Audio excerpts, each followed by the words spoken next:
1:32, bienvenidos. Hoy el Estudio 1 mítico de la cadena SER se llena de voces amigas para contaros muchísimas historias, muchísimas aventuras que nacen en este preciso instante de la madrugada y además esta característica especial, motivada sin duda por la exposición, nos obliga a tener un programa especialmente dinámico que espero que disfrutéis. La comunicación directa ya a través de las redes y ahora sí, nos adentramos directamente, nos zambullimos, nunca mejor dicho, en el mundo del misterio, del milagro, de las voces que ayudan. Escuchad con atención, por favor.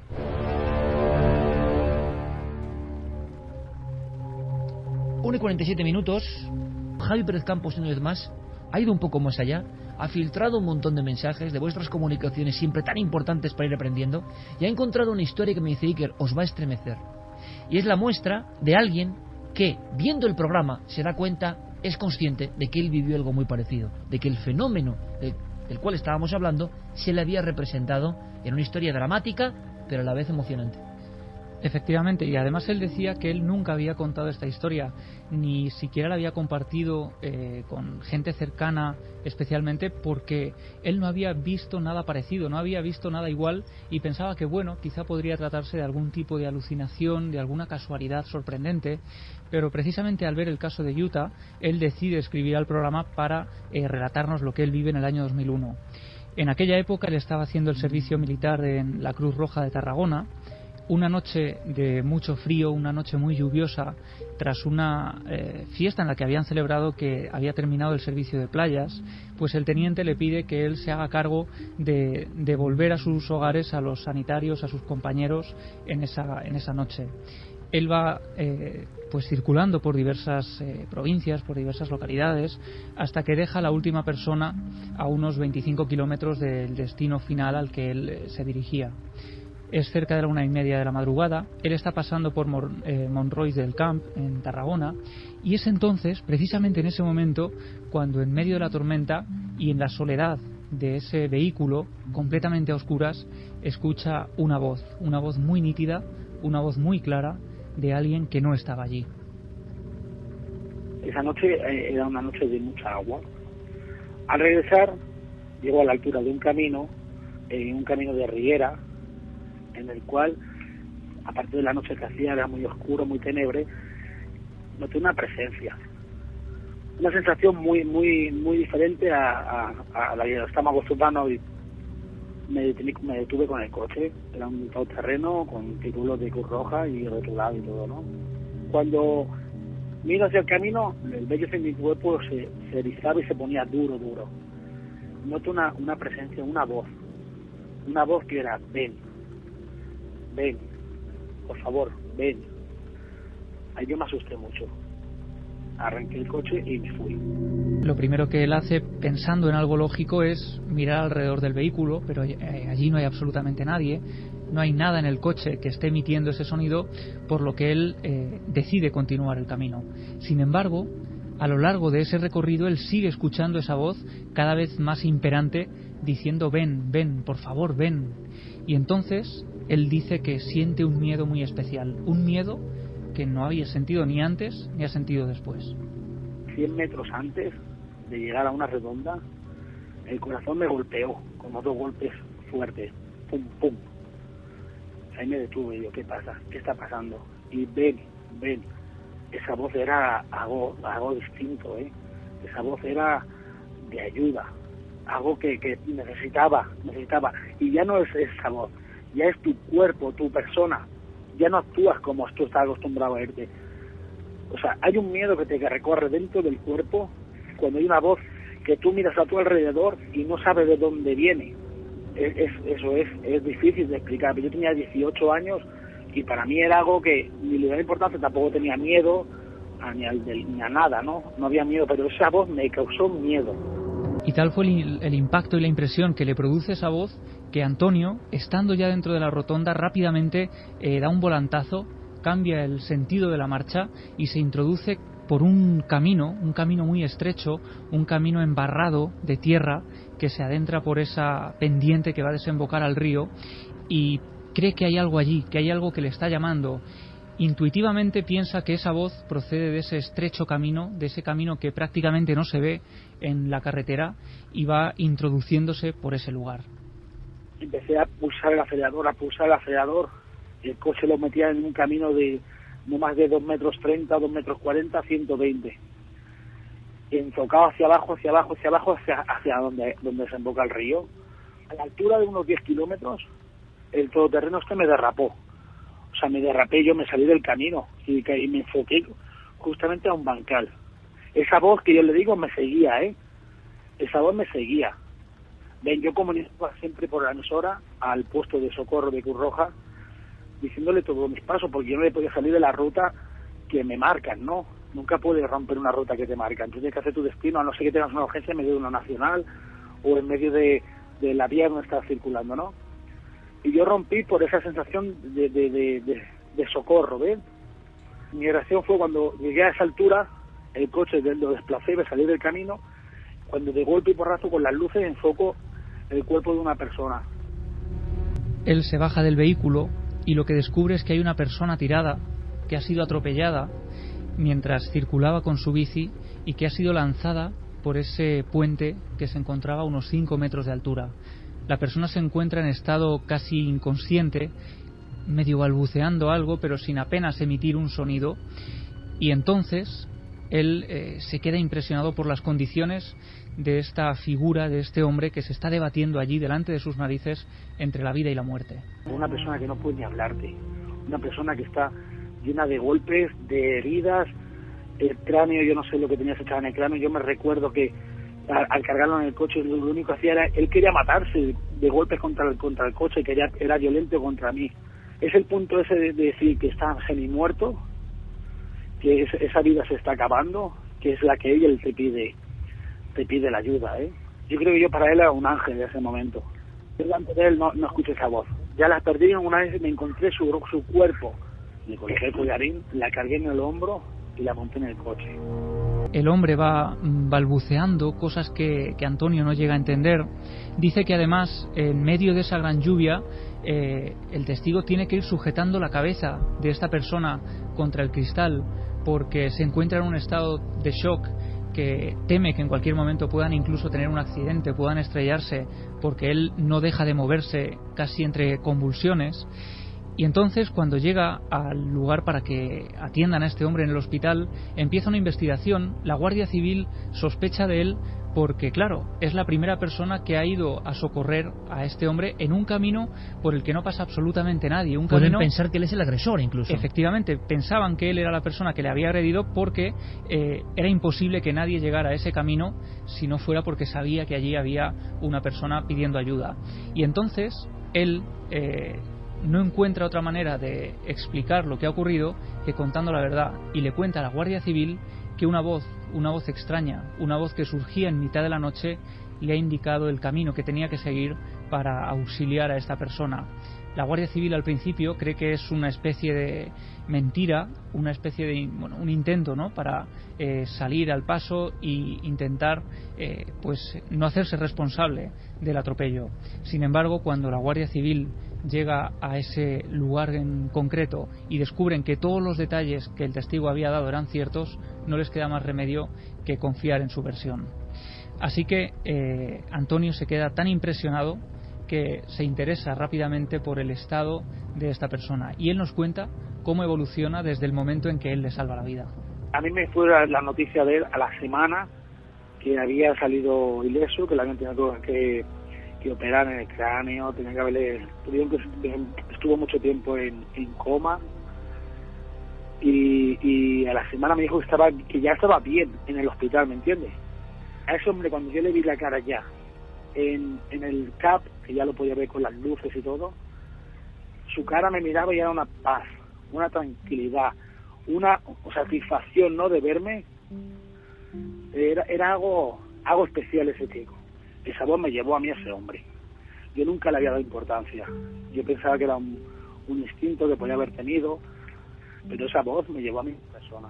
Estamos todos un poco en silencio y somos muchos hoy en el estudio 1, porque son cosas... Santi me ponía una cara como diciendo, es un caso como el de Utah, exactamente igual, incluso con algunos componentes casi me atrevería a decir que más extraños, y no me extraña que la Guardia Civil en un primer momento sospeche, claro. Es imposible que una voz se transmita.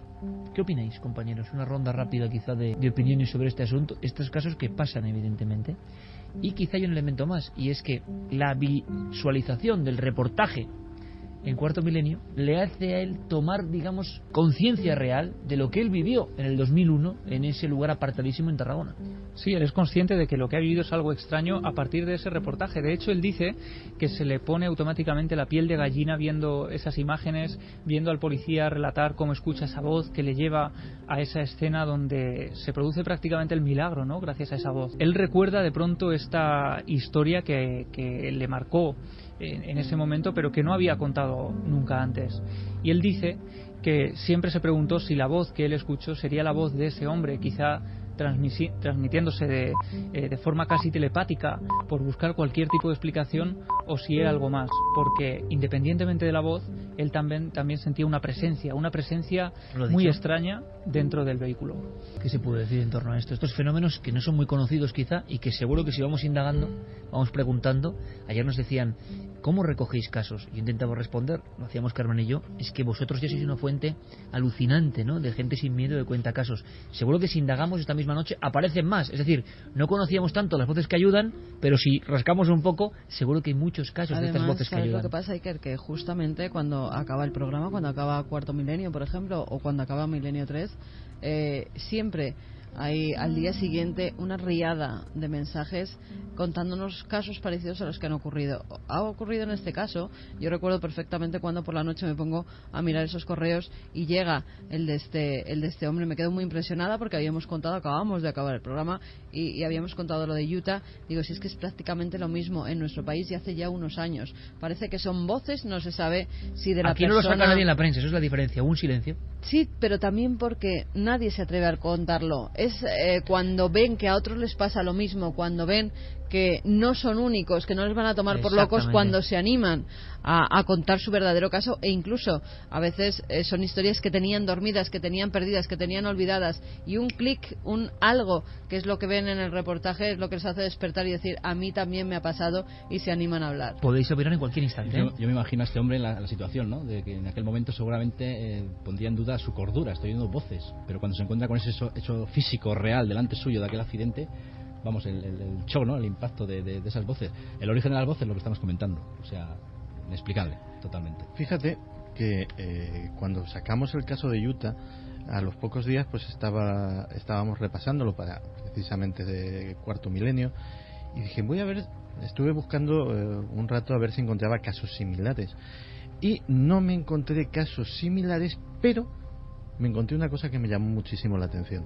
En Estados Unidos, y supongo que aquí también, solo que allí pues se publica y salen algunos papers universitarios, este tipo de cosas, evidentemente se hace un seguimiento psicológico de profesionales como sanitarios, como bomberos, como policías de carretera, que evidentemente tienen que sufrir escenas aterradoras en el transcurso de su trabajo, y lo normal, el procedimiento es, oye, pues te ha pasado esto, has tenido que sacar a una persona en muy malas condiciones, o muerta, o varios cadáveres de las formas más espantosas, pues dice el reglamento que te tienes que dar una visitita por el psicólogo.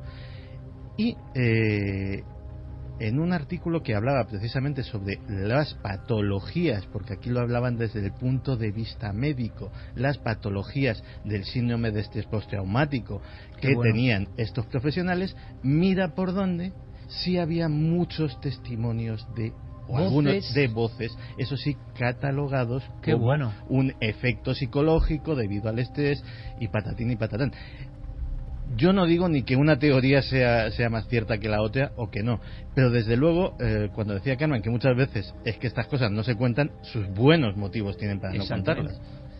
Sí, y yo quería un poco resaltar como hipótesis, ¿no?, la posibilidad de que cuando nos hallamos en una situación difícil, en un trance de muerte, en una situación en la que nuestra vida corre peligro, tal vez se pueda emitir algún tipo de señal que desgraciadamente no todo el mundo sea capaz de captar, y en este caso no solamente que sea capaz de captar, sino que pase por ahí, porque bueno, puedes emitir una señal, pero si no pasa nadie, pues en un lugar tan apartado sería muy difícil que lo hubieran encontrado. ¿De qué depende, no? Esa es la gran pregunta. De hecho, bueno, Santi ha dicho que no se encontraba casos similares o que le costaba, ¿no?, encontrar casuística de este tipo.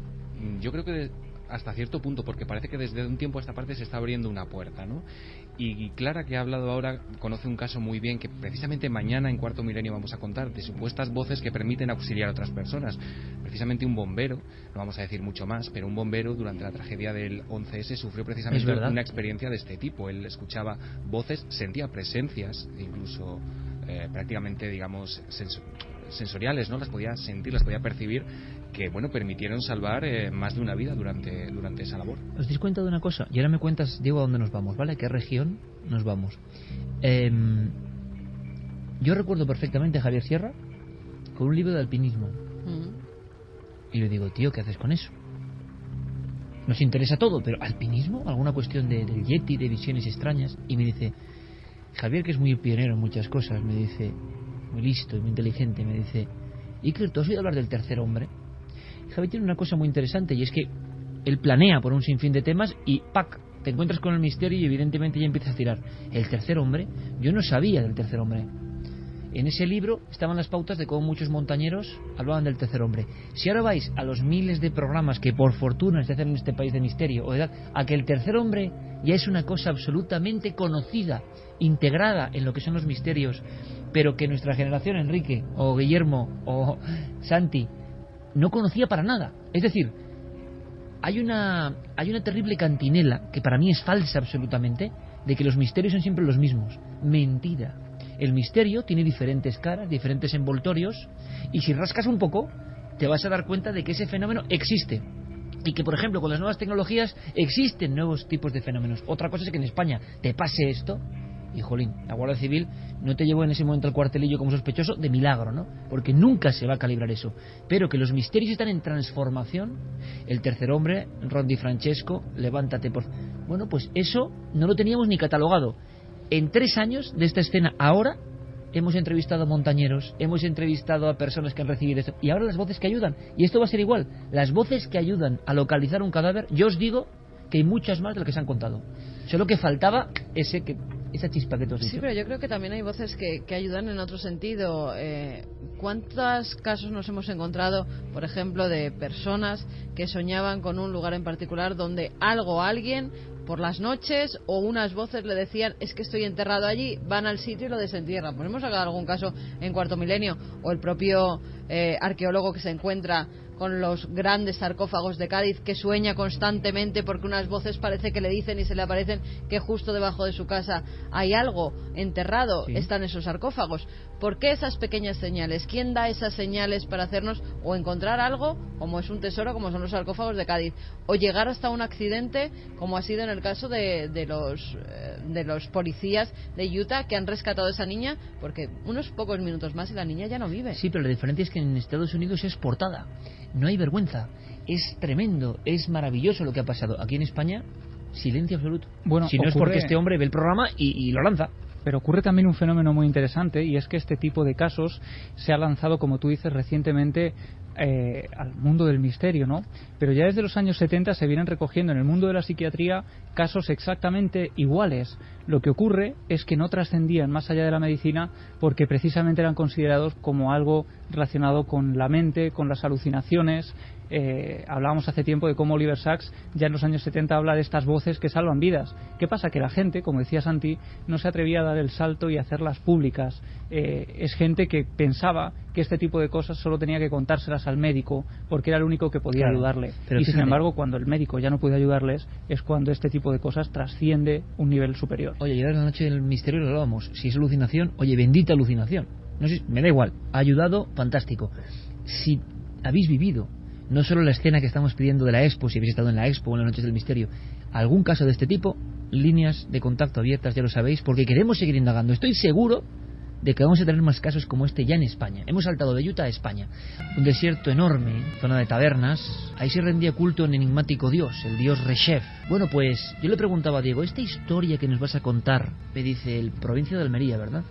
Pero ¿tendrá algo que ver con esta zona? Y mira, bingo, ¿no? Quizá tenga algo que ver. La verdad es que Almería, como tú dices, es una tierra llena de secretos y misterios, precisamente como el título del libro de nuestro compañero Alberto Cerezuela, que ha recogido esta historia a grandes rasgos en este trabajo, y que yo cuando la leí me pareció pues digna, ¿no?, de una de estas... ¿Por qué te impactó? Que esto no lo puedes hacer habitualmente con las dramatizaciones. Es un viaje a la España ancestral. Tú buscas información de esto en internet y no hay absolutamente nada aparte del trabajo de nuestro compañero Alberto.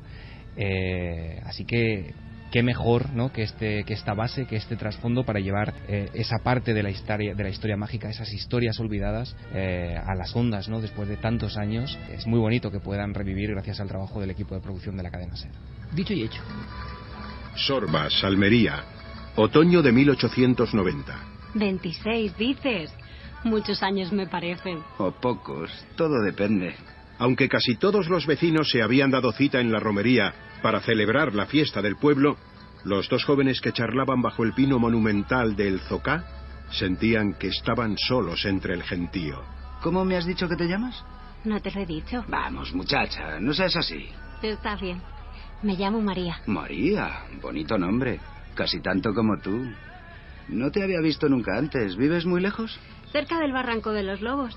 Mi padre es buhonero. Puede que te hayas cruzado con él alguna vez a la amanecida. ¿El Barranco de los Lobos has dicho? Sí, ¿lo conoces? Nunca me he llegado hasta allá, pero cuando yo era chico, mi abuelo nos contaba historias, fantasías de ese sitio para asustarnos, a mí y a mis hermanos. Pues si nunca has pisado la zona, eso quiere decir que lo consiguió. ¿Qué va? ¿De qué voy a tener yo miedo? Y menos ahora. Vamos, que si llego a saber que en lugar de alaridos y sombras en aquel lugar se esconde algo tan bello como tú, no me lo hubiese pensado tanto. Me tengo que ir, está anocheciendo. Si es muy pronto todavía, quédate un rato más. Mira al cielo, ya se ven las estrellas. Yo no veo más que una, delante de mí. Los jóvenes se miraron durante unos segundos. La mano de María rozó levemente la del muchacho. Hasta pronto. Mañana iré a verte cuando termine la faena. No te vas a librar de mí tan fácilmente. Búscame, pero ten cuidado. Por cierto, ¿vas a guardar el secreto mucho más tiempo? ¿El secreto? ¿Qué secreto? ¿Tu nombre? Ah, claro. No, Pedro. Mi nombre es Pedro. Los jóvenes comenzaron a verse asiduamente, casi siempre al atardecer, cuando Pedro terminaba su jornada laboral. Sin embargo, al cabo de un tiempo, la joven dejó de acudir a sus encuentros. De todas las mujeres, y bendito es el fruto de tu vientre, Jesús. Santa María, Madre de Dios, ruega por nosotros pecadores, ahora y en la hora de nuestra muerte. Amén. Padre nuestro que estás en los cielos, santificado sea tu nombre, venga a nosotros tu reino.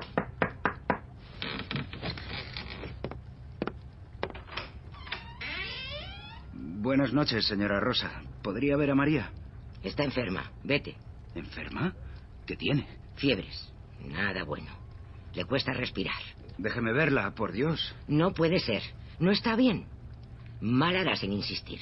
Vete, Pedro. Pero... Pasaron 2 meses en los que el joven no supo nada de María. ¿Dónde vas, hijo? Al Barranco de los Lobos. Ya le dije ayer que no aguanto más. No se me va de la cabeza. Tengo que verla. Pedro, hijo, no insistas. ¿Cuándo te darás cuenta de que ese noviazgo no es cosa buena? Esa pobre chica ha de estar muy enferma. Al verme se curará, madre. Yo lo sé. Voy a ir. Pedro se puso en camino. En apenas 1 hora divisó el humo que salía de la chimenea que coronaba la vieja choza de la familia de María. Señora Rosa, abra. Soy Pedro. Otra vez por aquí. ¿Qué quieres? Ya lo sabe, ver a María. Déjeme entrar, por favor. Demonio de chico. Está bien. Espera un momento. Pasa. El puchero está al fuego. Tendrás hambre, supongo. No se moleste. María, por fin. Pedro, ¿eres tú? Tranquila, no te levantes. ¿Pero qué te pasa? ¿Cuál es tu mal? Te he traído este escapulario y una estampa bendecida. El galeno habló de fiebres, pero ha de ser algo más. Ayer vino un saludador conocido de mi padre. Mas créeme que no hay mejor medicina que tú. Siento como las fuerzas me vuelven al verte. Sanarás, tenlo por seguro. Tras charlar durante un par de horas, la visita terminó al tiempo que los allí presentes daban por finalizada la cena al cobijo de la lumbre. Bueno, ya debe ser medianoche. Tengo que volverme. Gracias por la cena, señora. Don Julián, buenas noches. María, volveré pronto. Ten mucho cuidado al volver, Pedro. ¿Llevas luz? Sí, he traído un farol. No se apure. Queden con Dios. La noche era cálida. Subido a lomos de su mula, al llegar al comienzo del Puente de los Guapos, el joven pudo ver a un lado de la carretera una sombra que gemía. Al detenerse, distinguió un pequeño perro. ¿Y a ti qué te pasa? ¿De dónde has salido? ¿Estás solo? Ven, tranquilo. Te voy a meter aquí. Eso es, con cuidado.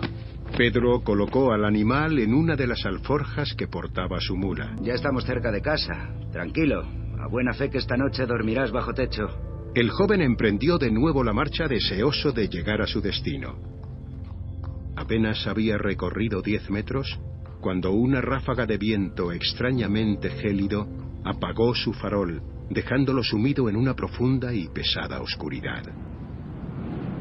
Maldito sea, pero si no corre ni una pizca de aire, ¿qué demonios? ¿Quién va? ¿Quién está ahí? Por Dios santo, vámonos de aquí. ¿Pero qué te pasa? ¿Por qué no caminas? Vamos, hay que salir de este sitio, muévete. El animal permanecía inmóvil, como si una pesada carga le impidiese dar un paso al frente. Si al menos pudiese distinguir algo, no se ve ni a 2 palmos de distancia. Desdichado de mí. Vamos, muévete de una vez. Pero ¿por qué tiemblas? ¿Eres tú, chico? Pedro se volvió extrañado, dispuesto a comprobar si aquellos amenazantes gruñidos venían de la alforja donde había depositado al cachorro. ¡No! ¡A mí! ¡Socorro! El joven comprobó, aterrorizado, cómo el pequeño perro se había convertido en un ser gigantesco, con aspecto de hombre, pero con una cabeza de lobo. Los ojos ambarinos de la criatura emitieron un destello cuando las nubes se abrieron y dejaron aparecer la luna. Entre las mandíbulas del monstruo se distinguía una larga lengua. ¡Socorro! La fiera dio media vuelta y echó a correr, desapareciendo entre la maleza. Pedro sentía como si su corazón se le fuese a escapar del pecho. A pesar del impacto, consiguió que su fiel mula comenzase a caminar de nuevo y enfiló el camino hasta su casa. Su madre lo esperaba en la puerta. Pedro, hijo, ¿dónde estabas? ¿Y el farol? Madre, tan solo me he visto que pensé que no volvería nunca. Ven, acércate que te vea. ¿Estás bien? Un lobisome. Madre, lo juro, se escapó y no sé hacia dónde. El joven atravesó el umbral de la vieja choza. La luz del candil iluminó su rostro poco a poco. ¡Santa Madre de Dios! ¿Qué te ha pasado? ¿Qué me mira, madre? ¿Qué ocurre? Hijo mío. Madre, ¿qué tiene? Hábleme. Tu pelo. Pedro, hijo mío. Eres tú. ¿Pero qué te han hecho? El muchacho se giró en dirección al cristal de la ventana. El reflejo de sí mismo le dejó paralizado. Su pelo se había vuelto completamente blanco. Era como si el impacto de aquel encuentro con el hombre lobo de Sorbas le hubiese hecho envejecer de golpe. Los que le conocieron cuentan que Pedro jamás volvió a ser el mismo. Muchos años después, cuando agotó sus últimas horas en esta vida, nadie se atrevió a contradecir su última voluntad: ser enterrado en un campo cercano a su casa. Todo con tal de no atravesar nunca más el maldito puente en el que cambió su existencia. Y hablando de visiones de lo extraordinario, es muy curioso porque ayer en la Noche del Misterio nos pasó algo, ¿verdad? Y es que muchas de las personas que venían, por ejemplo, pertenecían a cuerpos de las Fuerzas de Seguridad del Estado, cosa que nos parece fantástica. ¿Por qué? Porque son personas que velan por el bien común y seguramente saben mucho y a veces no pueden contarlo todo. Por tanto, cuando cuentan, les prestamos una especial atención. Son personas que llevan un arma reglamentaria, que tienen una enorme responsabilidad, que patrullan en la noche y muchas veces nos cuentan cosas off the record y a veces ni siquiera off the record, porque están muy impactados. Ayer un joven policía nacional nos revelaba algo que además coincidía con el punto exacto y con otro tipo de historias. Y coincidía con una serie de investigaciones que como buen sabueso, nuestro compañero Enrique Chazarra no suelta, y que lleva un tiempo y que nos ha ofrecido la increíble exclusiva que muchos recordarán de ese encuentro de la policía vasca con una entidad. Tú te vas a sorprender, porque no conoces todavía la historia que ayer mismo captamos y que iremos ahondando en ella, intentando descifrar más cosas. Pero fijaos, hablamos de este tipo de encuentros en la carretera, en los puentes. La zona es muy especial, ¿eh? Es muy cercana, es muy conocida, pero no por eso deja de ser misteriosa. Y en la redacción, ¿verdad, Santi?, hablábamos de qué factores podía haber ahí, aparte de los puramente subjetivos, en el Monte Abantos. El Monte Abantos, lo sabe bien Carlos Largo, tiene historias tremendas, como la cruz de un niño que fue allí sacrificado, y las apariciones. En el 2011, en noviembre, o sea, hace nada, recibimos varias informaciones de extrañas luminarias y algo más. Ese algo más, si se vuelve a escuchar, impresiona. Es la misma historia que acabamos de ver casi del hombre lobo, transformada en su arquetipo en el tiempo. Además era alguien que tenía que ver con el ámbito de lo militar y que se llevaba un susto de muerte. Hubo varios casos, no solo este, hubo varios casos. Pero esta persona nos lo contaba con miedo. Regresé con Carlos Largo, les entrevisté en el lugar de los hechos y os aseguro que no sé qué es lo que vieron. Me sorprende que el caso que llegó ayer es el mismo punto exacto. Pero estaban muy impresionados. ¿Recordamos su testimonio? Salió justamente saltando detrás del árbol hasta el esquinazo de la carretera. Estaba tambaleándose como sujeto por hilos. Se incorporó. Saltó cruzando la carretera sin tocarla. Volvió a caer en el otro lado. Se volvió a incorporar y se acercó al barranco y se dejó caer. Ella lo vio de refilón, pero yo lo vi de lleno, al infinito, justo por esa zona, como si estuviera mirando algo fijamente, pero con mucha ira. Y esa expresión, hacia dónde miraba, la forma de moverse, todo, impresiona mucho. A 3 metros de donde cayó había una cría de corzo, un corzo chiquitín, que, hombre, estaba como asustado. Hay muchísimas sensaciones que se te caen en el cuerpo. Principalmente miedo. Y tanto que miedo, y escuchar todo esto en el lugar de los hechos, a mí también me impresionaba, y a Carlos Largo, evidentemente. Porque quien nos lo decía, y con ropa todavía militar, era un tiarrón que rozaba los 2 metros. Como ocurre muchas veces, personas que han estado en conflicto en ocasiones, o personas que... Ayer había varias que habían estado en conflicto. Ayer tuvimos sorpresas tan increíbles como supervivientes de grandes tragedias como la última de los montañeros españoles, y que venían para agradecer lo que el programa significa para ellos, ¿no? Bueno, pues este tipo de personas curtidas, duras, vamos a decirlo así, acostumbradas al espejo más áspero de la vida en ocasiones, y como un niño casi lloraba del terror porque no querían volver al sitio. Y el sitio no es el desierto de Almería, no son las Urdes, no son los alayones de Belchite, no son lugares más o menos, no, está muy cerca de Madrid. Y es un monte especial, desde siempre, ojo, desde siempre. Ayer llegaba este joven policía y nos contaba que el caso es muy reciente, si no me equivoco, y no tenían información de esto que hemos escuchado, que nosotros emitimos en el 2011. Llegaron al caso después, buscando como suele pasar, o no le pasa algo, y de inmediato, como le ocurrió el testigo que ha traído Javier Pérez Campos, busca y dice, ahí va, si aquí hablaron del mismo punto. En una curva de herradura que existe precisamente bajando de ese monte o subiendo, según se mire, ellos van con el vehículo y contemplan una figura, Enrique, que es una especie de monje, un poco más ancho, un poco más corpulento, y tiene una especie de caperuza.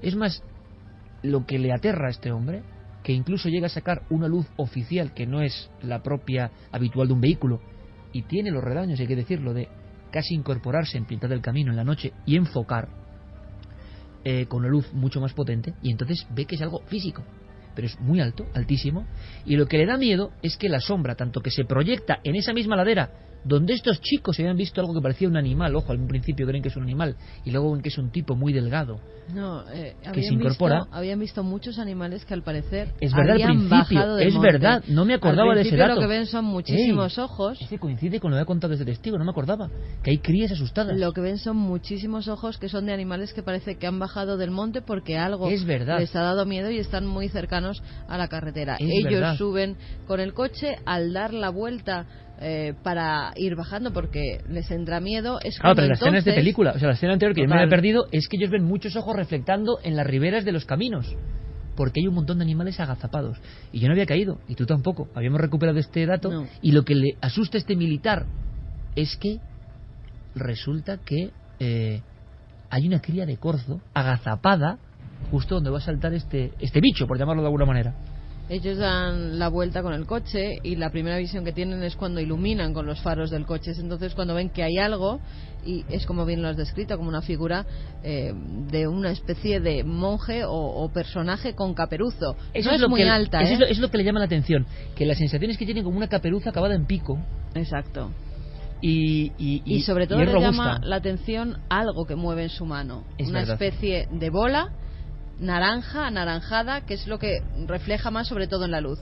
Les entra el pánico hasta tal punto que deciden bajar con el coche, y cuando están bajando lo único que ven ya es la oscuridad, pero sí que ven la bola brillar todavía. Algo físico, como un péndulo con bola. Es entonces cuando saca una de esas grandes linternas que llevan sobre todo los cuerpos de policía, iluminan de nuevo a ese personaje y de nuevo empieza a mover la bola.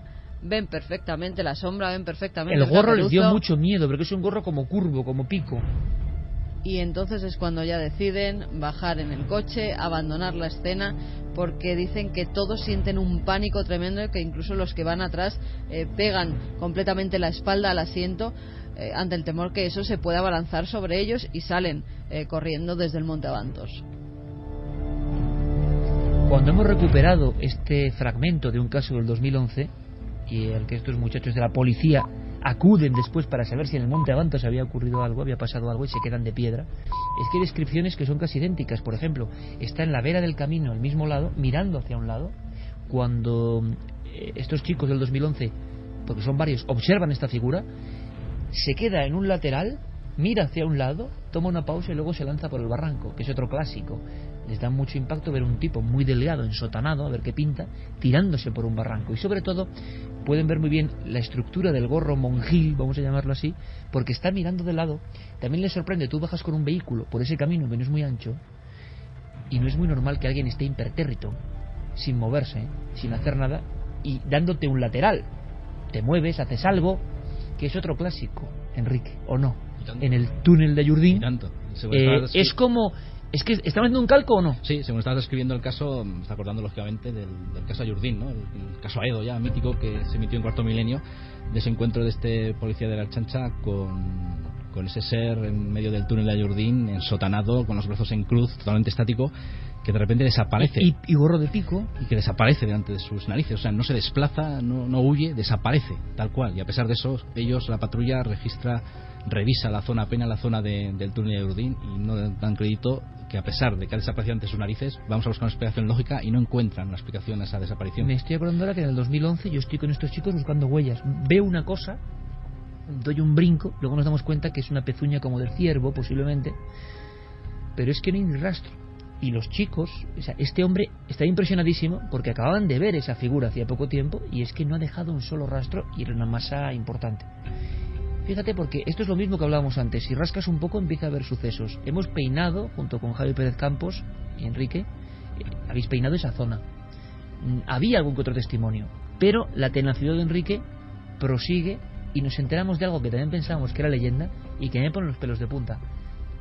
Departamentos policiales reciben, en la época del caso Aedo, de ese túnel y esa figura ensotanada, una llamada que es ya alucinante, ¿no? Y ocurrió. ¿Habrá que investigarlo? Sí. Pero estamos tras la pista. Aquí la historia es la siguiente, ¿no? A raíz de la emisión del caso Aedo, surge una persona que trabajó en el centro de control que coordina las llamadas de los ciudadanos, y resulta que dice que ella ya es una mujer que ya conocía el caso Aedo. Lo que pasa que cuenta que la llamada que ellos recibieron fue que en el túnel de Ayurdín un camionero llama asustado porque hay un ser levitando en medio del túnel. Entonces aquí la duda que tenemos es si es el caso Aedo tergiversado, o en algún otro momento, o es otra historia completamente distinta que ocurre en el mismo punto, ¿no? de Ayurdín. Y esto fue, ¿tú recuerdas? Tu primera comunicación conmigo sobre este caso es que había una leyenda de que la Archancha, dentro de un túnel, hombre, no es muy habitual, ¿no? Había visto un ser levitando, ni siquiera la Archancha, o la Archancha o algún vehículo, ¿no? Y había intervención policial.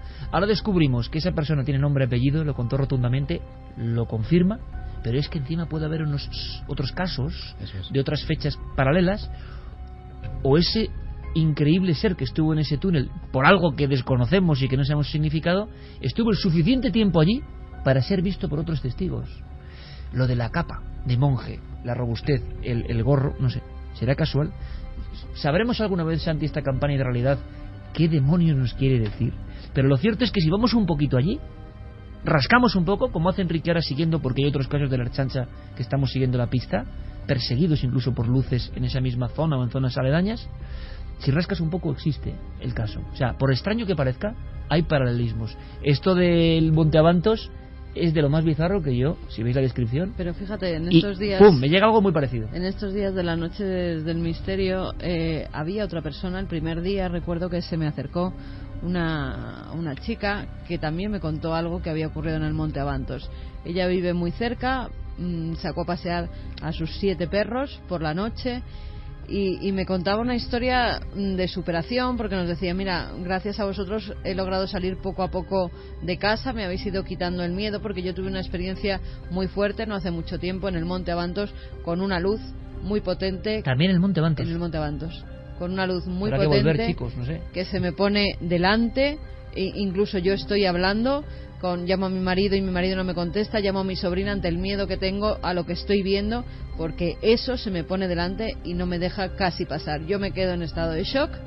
Estoy hablando con mi sobrina, le digo que no pare de hablarme, la cuento lo que estoy viendo perfectamente. Los perros están echados todos para atrás, en posición como otra de vez miedo. El miedo en la naturaleza. Exactamente, en posición como de miedo.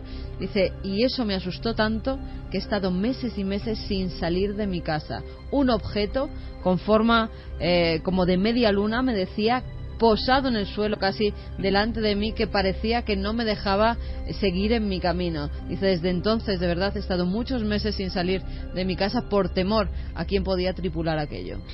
No sé, es como de repente meterte en una burbuja de otros tiempos, ¿no? De casos que hacía mucho tiempo que no. Pero es que en el 2011, en ese final, recta final del año, recibimos a los compañeros de Medina Zahara, grandes artistas, que en mitad de la carretera observaban una figura prácticamente igual, y que es el mayor susto que se han dado en su vida y que no saben lo que es. Fue como un mini flap, ¿no?, de observaciones de este tipo que no sabemos si quieren decir. Pero es este que me estaba acordando. Diego, en el elemento legendario, unido seguro con la realidad de este lobisome almeriense, hablaba de un perro pequeño que luego se transforma en una bestia. Yo mismo, en mi familia, yo recordaba ayer a mi abuelo, por ejemplo, a mi abuelo Francisco, en la charla que di ayer, de un poco recordando mi vida, ¿no? Mi abuelo Francisco, perteneciendo al mundo ese también un poco ancestral, ¿no?, de la caza, resulta que oía historias, ¿no?, de que se contaban de que en un punto concreto de la Ribera Navarra aparecía un perro y que esto era bastante tremendo, ¿eh? Claro, no te lo contaban como un misterio, sino es muy curioso cómo el hombre adapta a su mundo y más o menos no lo explica, pero te cuenta una cosa que si tú lo ves desde la perspectiva, un perro pequeño en una especie de loma cercana al camino rural donde tú desplazas. Y claro, un perrito pequeño pues lo quieres coger, ¿no?, para cuidarlo, para llevarlo. Y habían contado otros cazadores y viajeros que se bajaban del coche, el coche a veces al ralentí, ascendían por la pequeña loma y aquel perro daba la impresión de deformarse, de ir deformándose, de ir creciendo, pero creciendo de una forma como no natural, ¿no? Y mucha gente salió a la carrera prácticamente. Se te puede decir que yo he tenido en mi familia el perro testimonios, negro, ¿no? Y el perro negro del Monte Avantos, del Escorial también. Lo que te voy a decir, claro, la famosa leyenda de ese perro negro famélico y terrible, ¿dónde aparece? Exactamente donde aparece, en la ladera del Monte Avantos, que da el Escorial. De todas formas, es que ¿hasta qué punto la leyenda y la realidad? Por algo se construye el Escorial también ahí, sí, es una de las bocas de las puertas, bueno, del infierno, leyenda o no, se habla de eso. Forma ¿no? un triángulo, dice un triángulo energético, el Monte Avantos, el que es muy especial, ¿verdad? Hablábamos. Y por algo Felipe II llena de reliquias. Hay que regresar, todo ese monasterio para contrarrestar ese poder maligno, ¿no?, que parecía tener toda la zona. Sí, y que Felipe tú dices II, de la leyenda, ¿no? Dices de la leyenda, pero bueno, claro, de la leyenda no, vete tú a porque saber. Felipe II se rodeaba de todos los magos, alquimistas mejores de aquella época, y todos le dijeron dónde tenía que construir el Escorial y cómo. Y no hay que olvidar que el Monte Avantos es mágico desde la época celtíbera. Es decir, no es una cuestión que se le ocurriera precisamente a Felipe II. Un poco oscuro también. Pero el nombre ya de hecho es revelador. Los abantos son los alimoches. Eran precisamente las aves carroñeras que despedezaban, desencarnaban a los cadáveres para que luego los huesos pudieran ser enterrados. Es decir, sí que hay una vinculación con lo oscuro y con la muerte. Encima la zona es riquísima en granito, se habla de corrientes de agua subterránea, se habla de radiaciones de gas radón. El propio granito es levemente radioactivo y eso lo sabe cualquier estudiante de geología. Es decir, se dan una confluencia de energías míticas, telúricas, legendarias, incluso históricas, a pesar de que efectivamente esté en la polémica, que lo hacen un lugar muy especial. Es decir, a un lado del Monte Abantos está el Escorial, pero es que al otro está el Valle de los Caídos. Es decir, no es casual. El bosque, yo lo he recorrido muchas veces. El bosque no es propiamente el Monte Abantos, donde está la silla de Felipe II, que también se dice que podía ser una serie de yacimientos de origen remoto. Tiene una energía especial. Eso te lo digo de forma absolutamente subjetiva. Es un bosque mágico, de alguna forma. Yo no lo percibí como especialmente negativo, pero sí como una zona donde no exactamente rigen las mismas leyes que en el resto del mundo. No sé si me estoy poniendo muy poético, pero realmente lo percibí así. No está mal. Javi, lo que hacemos es buscar y empezar a pedir información ahora mismo de otras personas, como contaba Carmen, tan normales como cualquiera de nosotros, que de repente te cuentan una historia no ya del humanoide, del ser, del perro, de lo que sea, sino de una esfera, una media luna, mejor dicho, una esfera partida por su mitad, posada. Estoy seguro que si contamos con vuestra ayuda vamos a saber más cosas, y yo creo que ese monte en sí como monte necesita una reinvestigación. Y fijaos qué interesante, porque hablabais a veces de las leyendas, de seres legendarios en lugares donde después ocurre el misterio. Y es verdad que indagando cuando estábamos investigando la historia del túnel de Altuve, donde se aparece este ensotanado, encontramos que en zonas relativamente próximas, en esa zona de Ayurdín, se celebra, por ejemplo, la fiesta de la caza de la pizia, la pizia es como una especie de monstruo que aterroriza a los vecinos, que se tienen que encerrar en sus casas, y se rememora ese episodio disfrazando a una persona del pueblo como una especie, pues casi como los chamanes que aparecen en la exposición de Cuarto Milenio, ¿no?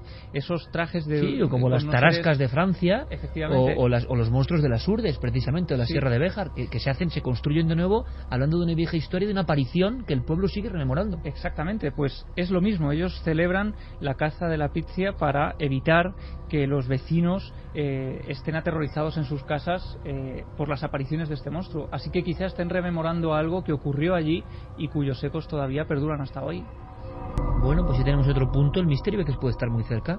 Yo espero que Enrique tenga frescas informaciones, porque hay puntos concretos, está clarísimo, donde la leyenda se funde con una realidad que tiene casos concretos, plasmables, y nos seguimos sorprendiendo. También los museos en ocasiones son lugares donde, lo sabemos perfectamente, han ocurrido fenómenos extraños. A uno no le extraña nada, valga la redundancia. ¿Por qué? Porque, hombre, muchas veces custodian piezas arqueológicas que tienen un poder real, custodian elementos significativos que quién sabe qué energías todavía pueden plasmar. Pero en Ecuador existe un museo, yo no conocía esta historia, la recupera Clara Tahoces, donde los investigadores, algunos con titulaciones académicas importantes, y durante años han podido constatar una serie de fenómenos. Nos interesa conocerlos, Clara. Sí, vamos a hablar del Centro de Arte Contemporáneo de Quito, que sería algo así, para que se hagan una idea nuestros oyentes, como el Reina Sofía de Ecuador. Que es una perfecta, ¿no?, analogía, porque Reina Sofía, con lo que ha pasado en el Reina Sofía, ¿no? Sí, porque además tiene una historia parecida. La historia de este museo, antes de ser museo, los antecedentes del edificio pasa por diferentes estados, diferentes situaciones, y todas acaban bastante mal. El edificio fue construido a inicios del siglo XX a instancias del presidente Eloy Alfaro para que sirviera como hospital de tuberculosos, una función que cumplió hasta el año 1922, y muchos de los fallecidos fueron enterrados en una fosa común en esta zona. Estamos hablando de un lugar que se encuentra en el barrio de San Juan, en las calles de Luis Dávila y Venezuela, y que nos vamos a situar después de este servicio hospitalario. Posteriormente se convierte en un cuartel militar, y a raíz de la Guerra de los 4 días, un enfrentamiento civil que hubo en Quito, en la que perdieron la vida cerca de 2.000 personas, el edificio fue ocupado en 1932 por los participantes y partidarios de Neptalí Bonifaz, que fue un presidente depuesto por el Congreso. En este enfrentamiento de 2.000 muertos, muchos de ellos, los cadáveres, fueron apilados en el propio hospital. Se le tiene una historia de capa sobre capa de muertos. Sí, y mucha gente afirma en el día de hoy que a veces ven gente vestida como si fueran soldados de época pasar por este barrio. Es decir, todo el barrio se habla en realidad como de presencias espectrales, no solamente el propio museo, ¿no? Más tarde, en el año 1934, sirvió como hospital militar hasta 1979. Su estado estaba ya muy deteriorado y entonces se utilizó como oficinas gubernamentales, pero por poco tiempo, y cayó en el abandono. Aprovechando esa situación de abandono, y esto es muy curioso, la historia del hospital, fue ocupado por personas sin recursos económicos, lo que llamaríamos aquí ocupas, pero concretamente por familias, concretamente 45 familias en total, y que estuvieron allí hasta el año 2006, el momento en el que se iniciaron unas negociaciones para que se desalojara el edificio. Después, de 2007 a 2008, fue desocupado y se restauró y se convirtió en lo que es el actual Centro de Arte Contemporáneo. Nosotros hemos hablado con Ricardo Mera, que es un investigador de allí, concretamente del Comité de Investigación Paranormal, pero él además es psicólogo clínico. Y bueno, pues él es una persona que se dedica a la psicología clínica como profesión, básicamente, y nos decía que en el Cerro de San Juan, que es donde está situado este lugar, ya desde antiguo que la zona era un centro de poder de los incas. Al parecer allí había lo que ellos llamaban una especie de cerro sagrado, concretamente... Apu, que dicen allí. Sí, ellos lo llamaban concretamente Huanacaure, que significa el placer, y que es uno de los 4 cerros sagrados que había en Quito. Bueno, pues en este lugar estaba el Templo de la Luna, donde se realizaban actividades ritualísticas de carácter chamánico, con ceremonias relacionadas con la energía lunar y sublunar, y que, bueno, pues ya desde esa época viene siendo conocido por todas estas cosas que han ido pasando a través del tiempo como un lugar del barrio encantado, en realidad, todo en la zona, ¿no? El edificio es un estilo neoclásico bastante amplio, que tiene varias salas, 2 plantas, pero parece ser que es en la segunda donde ocurren más los fenómenos, y casi siempre relacionados con figuras espectrales. La construcción, pues, como decimos, es de principios del siglo XX y se hizo por parte de arquitectos italianos, por tanto tiene una apariencia muy europea, ¿no? Ricardo Mera, como decimos, además que de ser psicólogo clínico, investiga este tipo de fenómenos. Él dirige ese comité que he explicado de investigación parapsicológica, y llega al caso en el año 2006, cuando estaba ocupado por estas familias que se metieron allí dentro para intentar, pues, tener un techo en el que vivir. Durante 2 o 3 meses estuvieron recibiendo llamadas diariamente de personas que denunciaban que no podían dormir por las noches porque se aparecían una serie de luces de personas, entre comillas, veían gente allí que no eran la gente que estaba, digamos, ocupando el edificio, y experimentaban fenómenos extraños en su interior. Además, según parece, como me comentaban, ¿no?, es que las personas que vivían allí enfermaban y otras experimentaban también malestares de tipo psicosomático. Claro, al realizar la primera prospección histórica, pues se encuentran con toda esta historia detrás, y el propio Ricardo recuerda que él mismo, siendo niño, en esa zona había experimentado una cosa que nunca pudo explicar. Y bueno, lo que él decía es que la experiencia tuvo lugar en una cancha que había de fútbol cercana, donde estaban jugando a la pelota, y la pelota por estas circunstancias salió del campo de fútbol y fue a parar bastante lejos, y un niño que vieron salir del antiguo hospital le entregó la pelota. Claro, ellos se quedaron muy extrañados porque sabían que ahí no vivía nadie, y cuando entraron a buscar al niño no pudieron hallarlo, nunca lo localizaron, no lo vieron salir jamás, y esto es algo que a él se le quedó muy marcado, ¿no?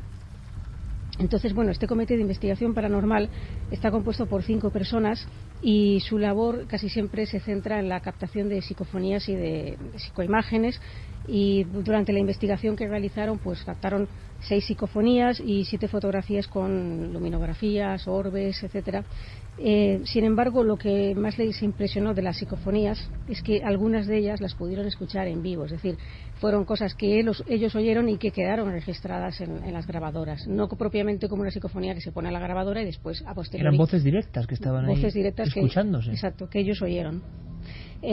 Bueno, Ricardo Mera nos cuenta que otros fenómenos relacionados con el lugar que experimentó el grupo, pues nos habla un poco de lo que ellos vivieron allí. Hubieron manifestaciones, visiones, digamos, físicas, de bancos de niebla que se movían o se estancaban en ciertas habitaciones de este lugar y que tomaban ciertas formas coherentes, ciertas formas antropomorfas en determinados momentos. Posteriormente hubo personas que mostraron ciertos rasguños en el cuerpo, equimosis, moretones con formas de garras de animales. Esto sí que es un elemento que me parece interesante. Lo hemos comentado Javier y yo hace poco precisamente. La aparición de, después de ciertos fenómenos paranormales, o no, de unos rasguños, él decía como una garra, en la espalda y en partes del cuerpo de las personas. Esto, él incluso daba terminología médica para explicar el tipo de heridas que se producían. Es muy curioso porque siempre se ha contado que incluso muchos investigadores y en plena obsesión, o vete tú a saber por qué cosas, hay marcas en la espalda donde la persona prácticamente no puede llegar y el susto es enorme, ¿no? Porque tú te despiertas. ¿Te ha pasado alguna vez, Enrique, eso? No, la verdad es que no. Nunca, menos mal. Y tú tienes pues como unos dedos, como una zarpa, ¿no? Que ha recorrido toda la espalda. Y, oye, ¿cómo he llegado yo ahí? Yo lanzaría la pregunta, ¿os ha pasado alguna vez? Bueno. Y no tenéis explicación ninguna, ojo, que puede dar muchas explicaciones. Nos ha leído la venta todo. Exacto. Ya sabemos por dónde vamos, ¿no? Por correr un tupido velo. Zonas que parecen tu propia zarpa, a veces son 3 dedos llegas. Y no llegas. Que la gente se observe, porque a lo mejor están y no te das cuenta, Enrique. No, te doy fe de que no hay marcas ahí. Pues, ¿tú sabías que muchos investigadores, algunos muy conocidos, hablaban de sería otro tema, ¿no? Pero es que como salía en el reportaje o en el tema de Clara, desde hace mucho tiempo, yo se lo contaba a Javi y se sorprendía, ¿no? Yo he escuchado a grandes popes de la investigación española, muy admirados, que han recorrido miles de kilómetros en busca del misterio. Y yo me he quedado un poco impresionado porque me lo decían en un viaje de investigación, por ejemplo. Oye, cuidado con algunas marcas. Esto va a parecer increíble, pero yo digo lo que a mí me han contado, no doy más datos. Que a veces ocurre con fenómenos. No es que tú estés puede haber una explicación quizás psicológica, sino sobre todo en procesos obsesivos de investigación. Cuando tú estás metido en una investigación de tal forma que no hay nada más en el mundo para ti que esa investigación a veces tiene unas características un poco quizás sórdidas o de ultratumba o llamémoslo de cualquier forma, a veces el investigador, me decía en este caso JJ Benítez, tiene marcas, ¿no? Se ha hablado mucho, incluso en la ufología, entre los pioneros de la ufología en los 70, de que a veces estaban investigando un caso, y esto se ha hablado muy poco, y el investigador se despertaba con todo marcas. Puede ser la obsesión por el caso que provoca esa, te dirá un psiquiatra, incluso un dermatólogo, hombre, a veces puede haber una rojez, puede haber provocado todo eso por el estrés, ¿no? A una marca. Eso ha dado mucho que hablar, pero curiosamente ha dado que hablar mundillo adentro. Yo no recuerdo en las revistas, no sé, digo que es una enciclopedia, yo no recuerdo en las revistas de estos temas, en las publicaciones, que nadie jamás haya hablado de algo que sotoboche los investigadores conocíamos, ¿no? Arañazos y otro tipo de marcas, ¿no? A veces como marcas de tipo mancha solar, repentina en ciertos puntos. ¿Qué es? ¿Una anomalía que produce la propia mente? Pues seguramente no. Estás metido en una historieta y estás tan obsesionado que quizá te lo hagas tú en una contorsión que ni te enteras, en una pesadilla. Porque muchas veces son las pesadillas las que acaban con marcas. La historia de los íncubos y súcubos de la antigüedad tenía un proceso también de marcas, ¿no?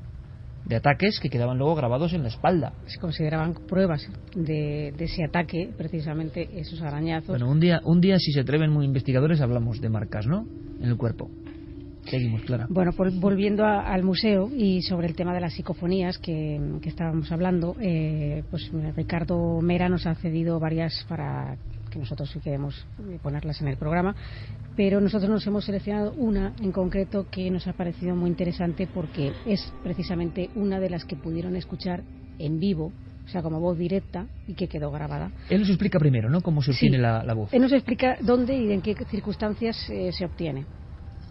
Una de las psicofonías, que fue la que más llamó la atención y la que más nos impresionó, fue la que se obtuvo en una capilla de los mismos habitantes de este lugar. Estas personas que ocupaban este sitio habían clausurado, habían cerrado, yo recuerdo perfectamente, con tablas en forma de cruz. Decían que habían puesto esta forma de cruz para sellar a todas las cosas malignas que veían en este sitio. Esta capilla era un sitio extremadamente oscuro, extremadamente sucio, pero donde se captó una psicofonía donde una voz femenina, aproximadamente unos 30 años, si la tratamos de clasificar, nos dijo claramente, mírame. Pero esta voz que dijo, mírame, fue escuchada por todos los presentes y registrada en los grabadores. Hospital, con esa historia que has contado, se escucha la voz, no es que se grabe simplemente. Aunque luego yo he escuchado la grabación y no se lo he escuchado en otro estudio, no me parece tan clara. Ahora igual lo escucho ahora, en este momento, y sí me parece tan clara, pero sí que me parece una psicofonía como típica, como que aprovecha ese sonido fuente, digamos, pero no me parece una voz como un alarido que da uno. Es curioso. Ahora que la vamos a oír con cascos, bien, a ver qué sacamos. A mí sí me pareció que, bueno, que tenía ese tonillo psicofónico Mírame, muy dice. clásico. Mírame. ¿Voz como de mujer? Sí, voz como de mujer. Y nos decía también que en el momento en el que se registró, los miembros del equipo percibieron un fuerte descenso de la temperatura en el lugar, concretamente en una zona de gradas que había en esa capilla, y también parestesias en los brazos, es decir, la sensación de que se adormecen, de que no te responden bien, ¿no? Parestesia, has dicho, cuando se adormecen los miembros. Eso también es un clásico. El caso es que, bueno, si os parece, vamos a escuchar la grabación. ¿Decía, Clara? Mírame.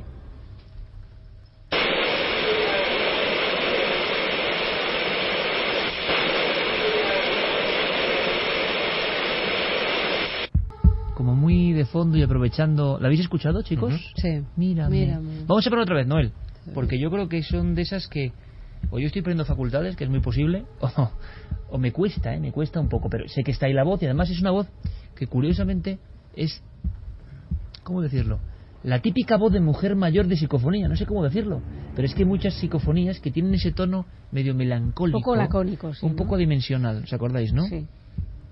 Sonríe Enrique porque él ha tenido constancia son esas grabaciones clásicas un poco chateña, ¿verdad? De toda la vida, ¿no? Que tiene ese tono tan característico. Porque tú coges la psicofonía de Tochate, de Pandora, o que hace, por ejemplo, no Pandora, que parece de niño, es más infantil, eso. Pero que hace la puerta cerrada, esa voz ahí como dejada, como dejada, pasiva, como que no, sin como ganas, exacto, como de una señora que le da igual lo que está pasando o que está desde otro sitio, pero es un tono muy especial.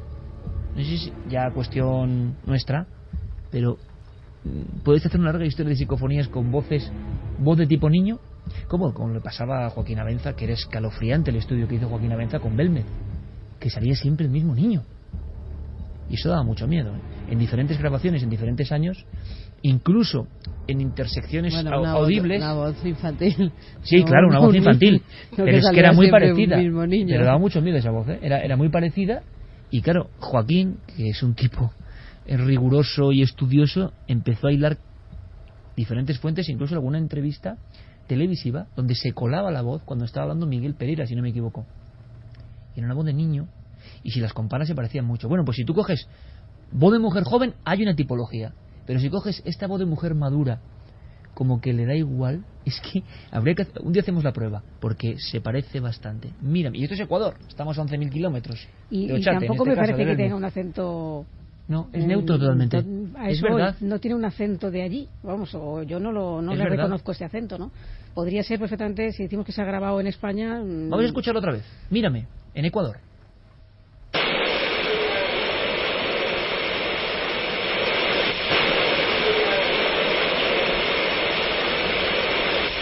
Claro, luego como pasa con tantas cosas, ¿no? Cada vez lo oyes mejor. Si ya lo has identificado más o menos, esa voz quejumbrosa. ¿Cómo acaba esta historia, Clara? Pues en la actualidad el museo parece ser que sigue la actividad paranormal con presuntos aparecidos y situaciones en las que algunos de los guardas han tenido cierto miedo, cierto respeto, pero al mismo tiempo el museo ha realizado algo que a mí me parece interesante, ¿no? Y es que ha aceptado ese pasado luctuoso que ha tenido y a veces han organizado incluso alguna visita guiada explicando la transformación del edificio, lo que allí ocurrió y bueno, sin temor, obviar que bueno, pues ha habido un montón de muertos allí.